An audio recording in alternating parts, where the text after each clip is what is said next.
आउ कौन करी मु संसार सरीगला मोर। वृद्ध अवस्था से थिला मो मेरुदंड।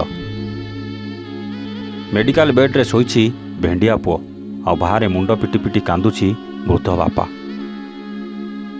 बाबूरे धनरे कही वृद्ध बापार कांदरे फाटी पड़ुछि मेडिकल परिसर। ए वृद्ध बापार कांद शुणी धाई आसुचंती निज संपर्क ठू आरंभ करी मेडिकल रहिथिबा रोगी संपर्क। ए वृद्ध बयस एपरी भेंडिया पुओ को देखी आखिरु बोही जाउछि धार धार लुह। कोह आ लुह को संभाली पारुनी ए वृद्ध बापा। बयस सरी सरी आसिलानी। मो पुओ मो पाई थिला सबु किछि। मोरे शेष समय किए हेबो मो कांध को साहा। हाँ दर्शक बंधु, आसिला कलाहांडी वर्षा, मारिला बिजुली, आखि पिछुड़ा के सरीगला सबु किछि। पोखरी को शौच होबाकू जाइतिला, मारिला बिजुली, तले पड़ीगला भेंडिया पुओ।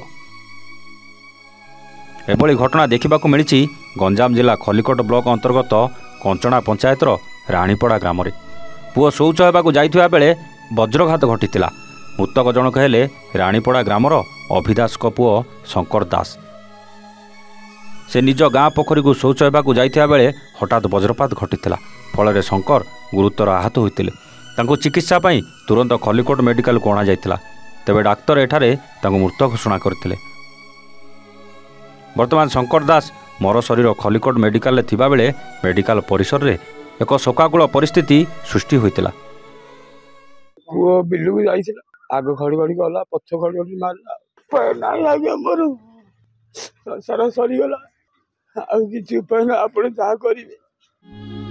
गंजामरु Jagannath Sahu report, A1 Odia. Brilliant रेज विशुद्ध नड़िया तेल, घन लंबा और पड़ा केसर मूलमंत्र।